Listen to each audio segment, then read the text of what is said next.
ಓಂ ಸದ್ಗುರುನಾಥ ಶರಣಂ ಜಯ ಜಯ. ಓಂ ಸಚ್ಚಿದಾನಂದ ಶರಣಂ ಜಯ ಜಯ. ಎಲ್ಲರಿಗೂ ನನ್ನ ನಮಸ್ಕಾರಗಳು.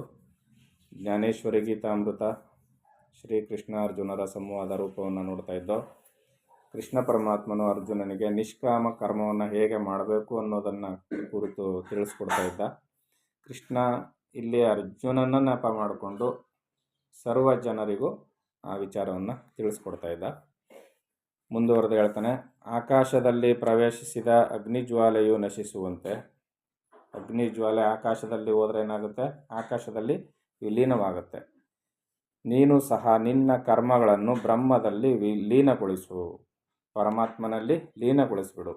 ಹೇ ಅರ್ಜುನ, ಒಂದು ವೇಳೆ ನೋಡುವುದಕ್ಕೆ ಸುಗಮವಾಗಿ ಕಾಣಬರುವ ಈ ಕರ್ಮಫಲ ತ್ಯಾಗವು ಯೋಗಗಳೆಲ್ಲಕ್ಕೂ ಅತ್ಯಧಿಕವೂ ಶ್ರೇಷ್ಠವಾಗಿಯೂ ಆಗಿದೆ, ಶ್ರೇಷ್ಠತಮವೂ ಆಗಿದೆ. ಅಂದರೆ ನೋಡುವುದಕ್ಕೆ ಸುಗಮವಾಗಿ ಕಾಣಬರುವ ಈ ಕರ್ಮಫಲ ತ್ಯಾಗವು, ಕರ್ಮಫಲ ತ್ಯಾಗ ನೋಡುವುದಕ್ಕೆ ಭಾಳ ಶ್ರೇಷ್ಠವಾಗಿದೆ ಅಂತೆ. ಯಾಕಂದರೆ ಕರ್ಮಫಲ ತ್ಯಾಗ ಮಾಡೋದು ಅಷ್ಟು ಸುಲಭದ ಮಾತಲ್ಲ. ಯಾರೂ ಕೂಡ ತಮ್ಮ ಕರ್ಮವನ್ನು ಮಾಡಿ ಫಲತ್ಯಾಗ ಮಾಡೋಕ್ಕೆ ಯಾರಿಗೂ ಮನಸ್ಸಿರೋದಿಲ್ಲ. ಮನಸಾರೆ ಯಾವ ಕಿಂಚಿತ್ತೂ ಆಸೆ ಇಲ್ಲದೆ ಕರ್ಮಫಲ ತ್ಯಾಗವನ್ನು ಮಾಡಬೇಕು. ಇದು ಈ ಫಲತ್ಯಾಗದಿಂದ ನಾಶವಾಗುವ ಕರ್ಮಗಳು ಎಂದಿಗೂ ವೃದ್ಧಿಯನ್ನು ಹೊಂದವು. ಇದರಿಂದ ಏನಾಗುತ್ತೆ? ನಮಗೆ ಕರ್ಮಫಲ ವೃದ್ಧಿಯಾಗೋದಿಲ್ಲ. ಆಗೇನಾಗುತ್ತೆ? ಜನ್ಮಾಂತರಗಳು ಹೊರಟೋಗುತ್ತೆ ಮತ್ತು ಇತರ ಕರ್ಮಗಳನ್ನು ಉತ್ಪನ್ನ ಮಾಡುವುದಿಲ್ಲ. ಬಿದಿರಿನಿಂದ ಒಂದು ಸಾರಿ ಫಲವು ಬಿಡುತ್ತಲೇ ಅಂತ್ಯವಾಗುವಂತೆ ಫಲತ್ಯಾಗದಿಂದ ವರ್ತಮಾನ ಶರೀರವು ನಾಶವಾಗಲು ಮನುಷ್ಯನು ಪುನಃ ಎಂದಿಗೂ ಶರೀರವನ್ನು ಧರಿಸುವುದಿಲ್ಲ. ಫಲತ್ಯಾಗದಿಂದ ವರ್ತಮಾನ ಶರೀರ ಅಂದರೆ ಇಲ್ಲಿ ಈಗ ಈ ಜನ್ಮದಲ್ಲಿ ಈ ಶರೀರ ಇದೆ. ಫಲತ್ಯಾಗದಿಂದ ಏನಾಗುತ್ತೆ? ಮುಂದಕ್ಕೆ ಏನು ಇರೋದೇ ಇಲ್ವಲ್ಲ, ಮುಂದಕ್ಕೆ ಬೀಜಾಂಕುರ ಆಗಲಿಕ್ಕೆ ಕರ್ಮ ಫಲವೇ ಇಲ್ವಲ್ಲ. ಈ ಶರೀರ ನಾಶವಾದಂಗೆ ಜನ್ಮವು ಕೂಡ ಈ ಜನ್ಮಕ್ಕೆ ಕೊನೆಯಾಗುತ್ತೆ. ಕೇವಲ ಇಷ್ಟೇ ಅಲ್ಲ ಅರ್ಜುನ, ಅನಾದಿಯಾಗಿ ತಿರುಗುತ್ತಿದ್ದ ಜನನ ಮರಣ ಚಕ್ರವು ಸಹ ನಿಂತು ಹೋಗುವುದು. ಅರ್ಥ ಆಗ್ತಿದೆ ಅಲ್ವಾ? ಯಾಕೆ? ಕರ್ಮಫಲವೇ ಇಲ್ಲದ ಮೇಲೆ ಮತ್ತಿನ್ಯಾ ಜನ್ಮವನ್ನು ಎತ್ತೀವಿ? ಅದರಿಂದ ಅನಾದಿಯಾಗಿ ಬಹುಜನ್ಮಗಳಲ್ಲಿ ಬಹುಯುಗಗಳಲ್ಲಿ ಜನ್ಮಗಳನ್ನ ತಾಳ್ತಾ ಇದ್ವಲ್ಲ, ಅದು ಕೂಡ ನಿಂತು ಹೋಗುತ್ತೆ. ಹೇ ಅರ್ಜುನ, ಅಭ್ಯಾಸವೆಂಬ ಸೋಪಾನಗಳನ್ನು ಹತ್ತಿ ಜ್ಞಾನವನ್ನು ಹೊಂದಬೇಕು. ಜ್ಞಾನವನ್ನು ಸಾಧಿಸಿದ ಮೇಲೆ ಧ್ಯಾನವನ್ನು ಮಾಡುತ್ತಾ ಮನೋವೃತ್ತಿಗಳೆಲ್ಲವನ್ನು ಲಯ ಮಾಡಲು ಕರ್ಮ ಸಮೂಹಗಳೆಲ್ಲವೂ ತನ್ನಷ್ಟಕ್ಕೆ ತಾನೇ ಸಾಧಕನಿಂದ ಬಿಟ್ಟು ಹೋಗುವು. ಈ ಪ್ರಕಾರ ಕರ್ಮಗಳು ತೊಲಗಿ ಹೋದ ಮೇಲೆ ತಾನಾಗಿಯೇ ಫಲತ್ಯಾಗವು ಉಂಟಾಗಿ ಮನುಷ್ಯನಿಗೆ ಅಖಂಡ ಶಾಂತಿಯು ಲಭಿಸುವುದು. ಹೇ ಅರ್ಜುನ, ಶಾಂತಿಯನ್ನು ಹೊಂದಲಿಚ್ಛಿಸುವ ನೀನು ಈ ಮಾರ್ಗದಲ್ಲಿರುವ ಸೋಪಾನಗಳನ್ನು ಕ್ರಮಕ್ರಮವಾಗಿ ದಾಟುತ್ತಾ ಮುಂದುವರಿಯುವುದಕ್ಕಾಗಿ ಅಭ್ಯಾಸ ಯೋಗವನ್ನು ಮಾಡು. ಹೇ ಅರ್ಜುನ, ಅಭ್ಯಾಸಕ್ಕಿಂತಲೂ ಜ್ಞಾನವು ಶ್ರೇಷ್ಠವಾಗಿಯೂ ಜ್ಞಾನಕ್ಕಿಂತಲೂ ಧ್ಯಾನವು ಶ್ರೇಷ್ಠವಾಗಿಯೂ ಅದಕ್ಕಿಂತಲೂ ಕರ್ಮಫಲ ತ್ಯಾಗವು ಶ್ರೇಷ್ಠವಾಗಿಯೂ ಇದೆ. ಕರ್ಮಫಲ ತ್ಯಾಗದಿಂದ ಅನುಪಮವಾದ ಬ್ರಹ್ಮಪ್ರಾಪ್ತಿಯ ಸುಖವು ದೊರೆಯುವುದು. ಹೀಗೆಯೇ ಈ ಮಾರ್ಗದಲ್ಲಿ ಕ್ರಮಕ್ರಮವಾಗಿ ಹೆಜ್ಜೆ ಹಾಕುತ್ತಾ ಮುಂದುವರೆದಂತೆಲ್ಲ ಶಾಂತಿ ಮತ್ತು ಬ್ರಹ್ಮಾನಂದವು ಲಭ್ಯವಾಗುವುದು. ಪರಮಾತ್ಮ ಇಲ್ಲಿ ಜ್ಞಾನಯೋಗದಿಂದ ಭಕ್ತಿ ಯೋಗಕ್ಕೆ ತಂದು ನಿಲ್ಲಿಸ್ಬಿಡ್ತಾನೆ. ಯಾವುದು ಸುಲಭವಾಗಿದೆಯೋ ಅದನ್ನು ತಗೊಂತ. ಯಾಕಂದರೆ ಜ್ಞಾನಯೋಗ ಅಥವಾ ನಿರಾಕಾರ ನಿರ್ಗುಣ ಪರಬ್ರಹ್ಮನ ಉಪಾಸನೆ ಮಾಡೋದು ಎಷ್ಟು ಕಠಿಣತಮವಾದದ್ದು, ಅದು ಸಹಗಮನ ಪದ್ಧತಿಗಿಂತಲೂ ಕಠಿಣತಮವಾದದ್ದು ಅಂತ ಹಿಂದೆ ವಿವರಣೆಯನ್ನು ಕೊಟ್ಟಿದ್ದಾಗಿತ್ತು. ಅದಾದ ನಂತರ ಕರ್ಮಫಲ ತ್ಯಾಗವನ್ನು ಮಾಡೋದಕ್ಕೆ ಅಂದರೆ ಧ್ಯಾನವನ್ನು ಮಾಡೋದಕ್ಕೆ ಹೇಳ್ದ. ಧ್ಯಾನವೂ ಕೂಡ ಕಠಿಣವಾದದ್ದೇ. ಅಷ್ಟು ಸುಲಭವಾಗಿ ನಾವು ತದೇಕ ಚಿತ್ತದಿಂದ ಪರಮಾತ್ಮನನ್ನು ಧ್ಯಾನಿಸ್ತಾ ಕೂತ್ಕೊಳ್ಳೋಕ್ಕಾಗೋದಿಲ್ಲ. ಸರಿ, ಅದು ಮಾಡೋಕ್ಕಾಗೋದಿಲ್ಲ. ನಿಷ್ಕಾಮ ಕರ್ಮವನ್ನಾದರೂ ಮಾಡಿ ಅಂತ ಹೇಳಿದ್ರು. ನಿಷ್ಕಾಮ ಕರ್ಮವನ್ನು ಮಾಡಬೇಕಾದ್ರೆ ನಾವು ಫಲದ ತ್ಯಾಗವನ್ನು ಬಿಡಬೇಕು. ಈ ಕರ್ಮಫಲ ತ್ಯಾಗವನ್ನು ಮಾಡಿದ್ದೇ ಆದರೆ ಆಗ ನಮಗೆ ನಿಜವಾಗಿಯೂ ಶಾಂತಿ ಲಭಿಸಿ ಬ್ರಹ್ಮಾನಂದವು ಲಭ್ಯ ಆಗ್ತದೆ ಅಂತ ಇಲ್ಲಿ ಪರಮಾತ್ಮ ಹೇಳ್ತಾ ಇದ್ದಾನೆ. ಇನ್ನು ಮುಂದುವರೆದು ಹೇಳ್ತಾನೆ, ಯಾವನು ಪ್ರಾಣಿ ಮಾತ್ರದಲ್ಲಿ ಯಾವಾಗಲೂ ದ್ವೇಷವನ್ನಿಡನೋ. ಏನಿಲ್ಲಿ ಯಾರು ಪ್ರಾಣಿ ಮಾತ್ರದಲ್ಲಿ ಅಂದರೆ ಯಾವ ಜೀವಿಯಲ್ಲಿಯೂ ದ್ವೇಷವನ್ನು ಇಡಬಾರ್ದು ಯಾರೊಬ್ಬರೂ. ದ್ವೇಷ ಬಲು ಕೆಟ್ಟದ್ದು. ಯಾವನು ಪ್ರಾಣಿ ಮಾತ್ರದಲ್ಲಿ ಅಂದರೆ ಯಾವ ಜೀವಿಯಲ್ಲಿಯೂ ದ್ವೇಷವನ್ನು ಇಡನೋ, ಇದು ನನ್ನದು ಇದು ಬೇರೆಯವರದೆಂಬ ಭೇದ ಭಾವವು ಚೈತನ್ಯವನ್ನು ಎಂದೂ ಸ್ಪರ್ಶಿಸದಿರುವಂತೆ ಉತ್ತಮರಿಗೆ ಆಶ್ರಯವನ್ನು ಕೊಡುತ್ತಾ ನೀಚರಿಗೆ ಆಶ್ರಯವನ್ನು ಕೊಡಬಾರದೆಂದು ಮನಸ್ಸಿನಲ್ಲಿ ಯೋಚಿಸದ ಭೂದೇವಿಯಂತೆ. ಏನು ಹೇಳ್ತಾ ಇದರಲ್ಲಿ? ಉತ್ತಮರು ಇವ್ರನ್ನ ಕಾಪಾಡಬೇಕು, ಇವ್ರು ನೀಚರು, ಇವ್ರನ್ನ ಅಳಿಸ್ಬಿಡ್ಬೇಕು ಅಂತ ಭೂದೇವಿ ಎಂದೂ ಆಲೋಚನೆ ಮಾಡಿಲ್ಲ. ಉತ್ತಮರು ನೀಚರು ಎಲ್ಲರನ್ನ ಸಲಹುತ್ತಾ ಇದ್ದಾಳೆ ಭೂಮಿ. ಉತ್ತಮರು ಇರೋ ಜಾಗದಲ್ಲಿ ಮಾತ್ರ ಬೆಳೆ ಬೆಳೆಯೋದು, ನೀಚರಿರೋ ಜಾಗದಲ್ಲಿ ಬೆಳೆ ಬೆಳೆಯುವಂತಿಲ್ಲ. ಉತ್ತಮರಿಗೆ ಮಾತ್ರ ಒಳ್ಳೆಯದಾಗೋದು, ನೀಚರಿಗೆ ಒಳ್ಳೆಯದಾಗದೇ ಇರೋದು ಇವ್ಯಾವ ಭೂಮಿಯಲ್ಲಿಲ್ಲ. ಭೂಮಿ ತನ್ನ ಕರ್ತವ್ಯವನ್ನಷ್ಟೇ ಪರಿಪಾಲನೆ ಮಾಡ್ತಾ ಇದೆ. ಉಚ್ಚ ನೀಚರಿಗೆಲ್ಲರಿಗೂ ಇಲ್ಲಿ ಆಶ್ರಯವನ್ನು ಕೊಟ್ಟಿದ್ದಾಳೆ. ನೀಚತನದಿಂದ, ಕೀಳರಿಮೆತನದಿಂದ, ದುಷ್ಟಬುದ್ಧಿಯಿಂದ ಬದುಕುವವ್ರನ್ನೂ ಸಲಹುತ್ತಾಳೆ. ಉತ್ತಮವಾದ ಗುಣಗಳಿಂದ ಬದುಕುವವ್ರಿಗೂ ಸಲಹುತ್ತಾಳೆ. ಯಾವನು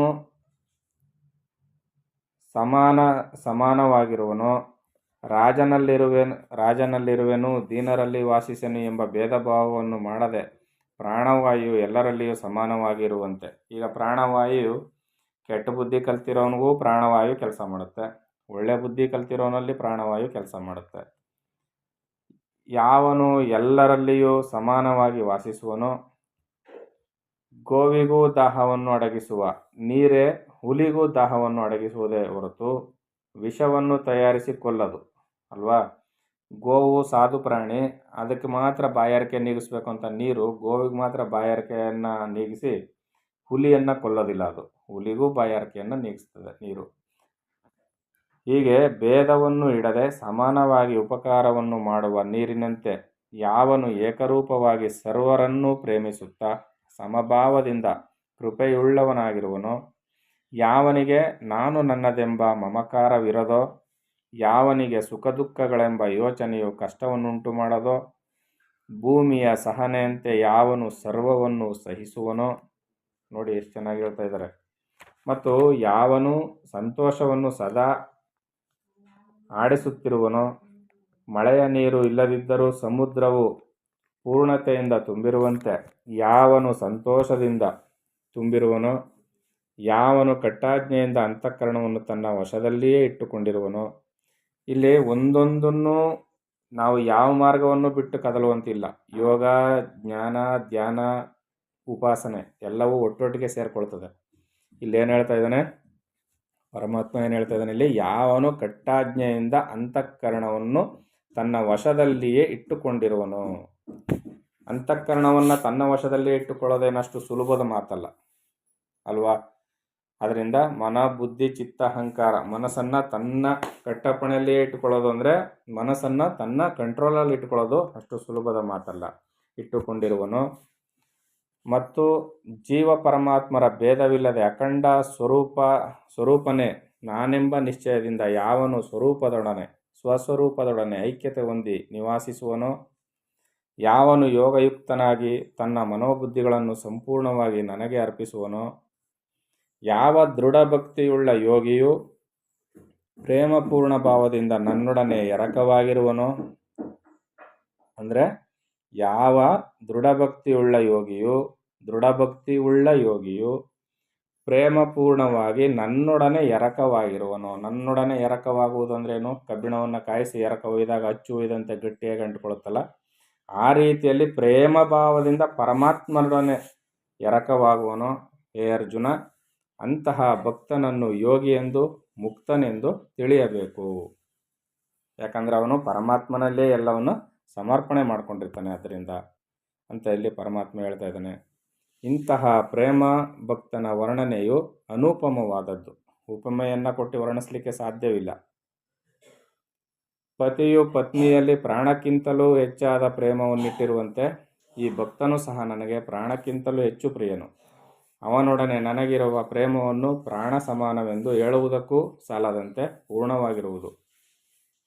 ಈ ಪ್ರೇಮದ ಕಥನವು ರೋಮಾಂಚನವನ್ನು ಮಾಡುತ್ತಾ ಶಬ್ದಗಳಿಂದ ವರ್ಣಿಸಲಾಗದಂತೆ ಭ್ರಾಂತಿಯನ್ನು ಉಂಟು ಮಾಡುವುದು. ಈ ಪ್ರೇಮ ಸ್ವರೂಪವನ್ನು ಮೂರು ಲೋಕದಲ್ಲಿ ಯಾರೂ ಮಾತಿನಿಂದ ವರ್ಣಿಸಲಾರರು. ಆದರೂ ಕೇವಲ ಶ್ರದ್ಧಾಬಲದಿಂದ ಪತಿಪತ್ನಿಯರ ಪ್ರೇಮದ ಉಪಮಾನವನ್ನಿತ್ತು ನನ್ನ ಬಾಯಿಂದ ವರ್ಣಿಸಲ್ಪಟ್ಟಿದೆ. ಪರಮಾತ್ಮ ಮತ್ತು ಭಕ್ತರ ಪ್ರೇಮ ಹೇಗಿರ್ತದೆ ಅನ್ನೋದಕ್ಕೆ ಬೇರೆ ಉದಾಹರಣೆಗಳು ಸಿಗ್ತೇ ಇರೋದ್ರಿಂದ ಪತಿ ಪತ್ನಿಯರ ಸಂಬಂಧವನ್ನು ಇಲ್ಲಿ ಉದಾಹರಣೆ ಕೊಟ್ಟಿದೆ. ಹೇ ಅರ್ಜುನ, ಪ್ರಿಯ ಭಕ್ತನ ಪ್ರಸಂಗವು ಬಂದಾಗಲೆಲ್ಲ ನನ್ನ ಮನಸ್ಸಿನಲ್ಲಿ ಪ್ರೇಮವು ತೀವ್ರತೆಯಿಂದ ವೃದ್ಧಿಗೊಂಡು ದ್ವಿಗುಣೀಕೃತವಾಗಿ ಹಿಗ್ಗುವುದು. ಅಲ್ಲದೆ ಶ್ರೋತೃಗಳು ಸಹ ಪ್ರೇಮದಲ್ಲಿ ಸೇರಲು ಉಂಟಾಗುವ ಮಾಧುರ್ಯ ಸ್ಥಿತಿಯನ್ನು ತೂಗುವರಾರು.